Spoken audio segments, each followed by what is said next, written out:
बात सबसे पहले करेंगे वक्फ संशोधन विधेयक बिल को लेकर। जानकारी ये है कि कल इसको सदन में रखा जाएगा, लोकसभा में रखा जाएगा। सरकार की तरफ से बताया गया कि 8 घंटे इस पर हम बातचीत करेंगे, विचार विमर्श करेंगे। लेकिन आप जान रहे हैं, इससे पहले भी जब वक्फ को रखा गया था, बिल को रखा गया था, जेपीसी के पास भेजा गया था, कई सारे उस पर एड ऑन्स किए गए हैं। एक पूरी कमेटी का गठन किया गया था, जगदंबिका पाल जी इसको लीड कर रहे थे। बहुत सारी चीजें रही। अब कल एक बार फिर से लोकसभा में इस संशोधित बिल को रखा जाएगा। सरकार ने चर्चा के लिए 8 घंटे तय किए, विपक्ष चाहता है 12 घंटे। जानकारी यह भी है कि जवाब भी कल ही दे देगी सरकार। किरण रिजिजू संसदीय कार्य मंत्री लगातार ब्रीफ कर रहे हैं देश को भी, विपक्ष को भी। जो जो क्वेश्चंस आ रहे हैं उनका जवाब देने का प्रयास कर रहे हैं। ट्वीट भी उन्होंने किया था कि भैया तमाम विपक्षी दलों को इस तरह के मुद्दे पर राजनीति नहीं करनी चाहिए, सबको साथ आना चाहिए और ये जरूरी है, वक्फ जरूरी है, ये बिल जरूरी है मुसलमानों के लिए।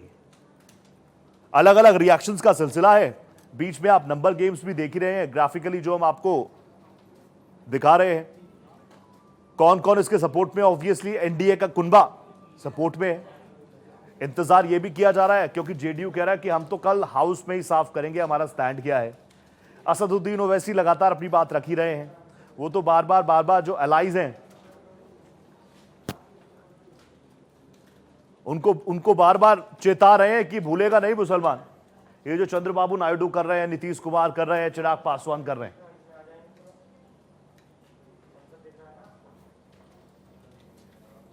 बिजनेस एडवाइजरी कमेटी में कुछ पार्टीज का मत था 6 घंटे डिस्कस होना चाहिए, कुछ का मत था 4 घंटे और ज़्यादातर अपोजिशन पार्टी के लोग 12 घंटे का मांग किया। तब बीच में 8 घंटे का चर्चा का समय तय किया गया और ये भी स्पीकर साहब ने कहा कि 8 घंटे चर्चा का समय दिया है जिसको बढ़ाया जा सकता है, लेकिन हाउस का सेंस लेकर के।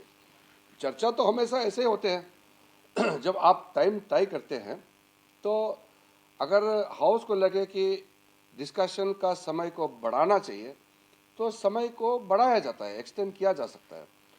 लेकिन अगर बहाना बना करके अब चर्चा में हिस्सा नहीं लेना चाहता है और बहाना बना करके वॉकआउट करने का कोई कदम उठाते हैं तो मैं रोक नहीं सकता हूं उसको। हम तो चर्चा चाहते हैं और जेपीसी ने व्यापक रूप से इस बिल का स्क्रूटिनाइज किया, चर्चा किया और पार्लियामेंट में फिर से टेबल किया रिपोर्ट को। फिर कैबिनेट ने इसको जांच करके अच्छा से इसमें जो प्रोविजंस है उसको देख करके फिर से आज हम बिल को लाने का बात कर रहे हैं।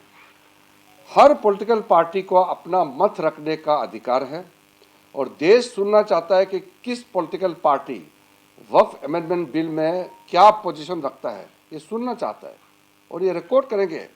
हजारों साल तक ये रिकॉर्ड रहेगा कि इतना अच्छा वक्फ अमेंडमेंट बिल जो ला रहे हैं इसको किसने विरोध किया और किसने समर्थन किया, ये रिकॉर्ड में रहेगा। लेकिन चर्चा तो करें। तो अगर चर्चा नहीं करना चाहते हैं और आप बहाना बना करके अगर वॉकआउट करेंगे तो मैं तो उसका जिम्मेदार तो हो नहीं सकता। सर ऑपोजिशन कह रही है कि वो मणिपुर पे डिबेट मांग रहे हैं तो वो कहते हैं ऐसा है 12 बजे से कल क्वेश्चन आवर के तुरंत बाद 2 अप्रैल को वक्फ अमेंडमेंट बिल को मैं टेबल करना चाहता हूं फॉर कंसिडरेशन एंड पासिंग, पारित होने के लिए।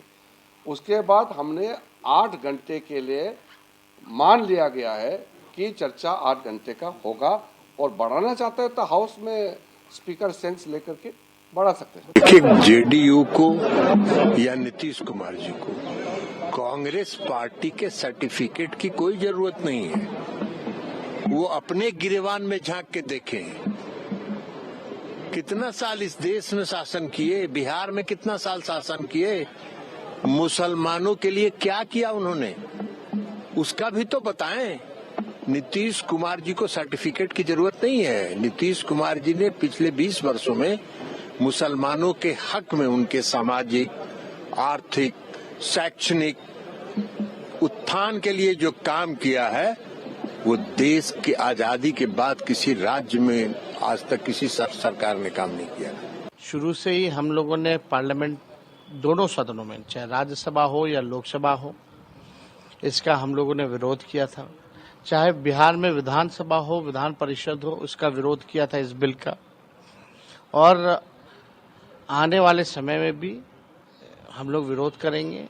नहीं, वक्फ बोर्ड के खिलाफ है हम लोग। इसलिए खिलाफ हैं क्योंकि भारतीय जनता पार्टी हर जगह हस्तक्षेप करना चाहती है। भारतीय जनता पार्टी हर जगह अपना कंट्रोल चाहती है। ये भारतीय जनता पार्टी किससे क्या कहलवा दे, किससे क्या करवा दे, ये भारतीय जनता पार्टी का कमाल है। मैं अपनी पार्टी की तरफ से बोल सकता हूं कि हम तो बराबर डिबेट में हिस्सा लेंगे, अमेंडमेंट्स भी मूव करेंगे और हम उसमें पूरा अपनी बात को रखेंगे दलील के साथ और बताएंगे कि कैसा ये बिल अनकॉन्स्टिट्यूशनल है, कैसा ये मुसलमानों के फ्रीडम ऑफ रिलीजन की मुखालिफत करता है, कैसा ये मुसलमानों के चैरिटेबल रिलीजियस प्रैक्टिसेस से उनको महरूम करता है।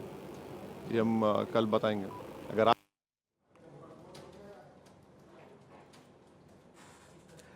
तो कल हाउस में इस बिल को रखा जाएगा। मेरे साथ मेरी सहयोगी कोमल शर्मा जुड़ चुकी है। कोमल जी, नंबर गेम की बात की जाए तो एनडीए को बहुत ज्यादा प्रॉब्लम होती हुई नजर नहीं आ रही है।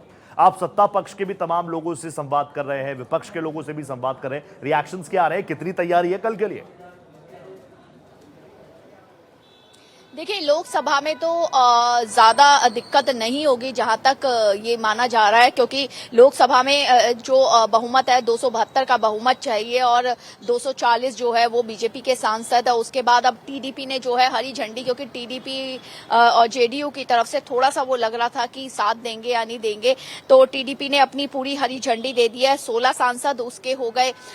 वहीं अगर जेडीयू भी मान जाता है तो 12 सांसद और एलजेपी, अब जेडीयू और एलजेपी को देखना है कि वो किस तरीके से साथ रहेंगे, क्योंकि ना हाँ में है वो, ना भी ना में है। इसके अलावा जो एनडीए में जो छोटी बड़ी और दो पार्टी है मिलाकर के एक तरह से ये माना जा रहा है कि लोकसभा में जो है चर्चा अच्छी हो जाएगी और उसके बाद जो है पारित भी हो जाएगा, माना जा रहा है। अब मामला जो अड़ेगा वो राज्यसभा में अड़ सकता है, क्योंकि राज्यसभा में भाजपा के 98 जो है वो सांसद है और अगर एनडीए के कुल सांसद मिलाए तब भी 115 है और जहां बहुमत की संख्या है वहां 119 होगी। तो इसके लिए कोशिश ये है बीजेपी की कि जो छोटे मोटे कई ऐसे सांसद हैं, कई ऐसी पार्टियां, उनको मनाए। कुछ ऐसे सांसद हैं जो सरकार के ही पक्ष में वोट देते हैं, उनको मिला के राज्यसभा में भी ये कर लिया जाए। अब 3 दिन बचे हैं सत्र के, तो कोशिश ये है कि देखिए, आप विपक्ष का विरोध आज भी बिजनेस एडवाइजरी की जो कमेटी थी उसके बाद चर्चा को लेकर के, जैसे सरकार ने कहा 8 घंटे चर्चा के विपक्ष की तरफ से बार बार कहा जा रहा है कि आम मुसलमानों के लिए ही जरूरी है ये वक्फ बिल जो हम लेकर आ रहे हैं, तो वहीं विपक्ष की तरफ से कहा जा रहा है ये तो सीधे सीधे हर एक चीज पर टारगेट करने जैसा हो गया। आम लोगों के बीच किस तरीके का मैसेज कन्वे हो रहा है? बिल्कुल, सरकार का कहना है कि ये वक्फ बोर्ड में जो संशोधन किया जाएगा वो गरीब और आम मुसलमान के हित में होगा, क्योंकि उसमें ये होगा कि जो सत्यापन होगा पूरा, जितनी भी जमीनें होगी वक्फ बोर्ड की, उसको ऑनलाइन कर दिया जाएगा। एक पारदर्शिता जो है उसमें रहेगी। उसके बाद कलेक्ट्रेट जो है वो उनकी भी नजर रहेगी। तो हर तरह से जो है वो एक पारदर्शिता की दर्शिता से जो है वक्फ बोर्ड काम कर पाएगा और हर जमीन की जो है वो रजिस्ट्री है या नहीं है इसका पता ऑनलाइन देखा जाएगा। तो ये एक मुसलमानों के हित में ही है। हालांकि आम मुसलमान जो है उनको समझाना थोड़ा सा जो है मुश्किल रहता है कि किस तरीके से, क्योंकि जिन मुसलमानों के हित में ये किया जा रहा है। ईद की नमाज के वक्त भी हाथ में काली पट्टी बांधी गई। हालांकि सरकार कह रही है कि ये कुछ चुनिंदा लोग हैं जो इस तरह से डिवाइड एंड रूल वाला पॉलिसी अपनाकर अपना फायदा देखना चाहते हैं, लेकिन हम लोग सक्षम होंगे हर एक आम मुस्लिम को समझाने के लिए भी। बहुत धन्यवाद। नजर आप बनाए रखिएगा Komal ji, thank you so much.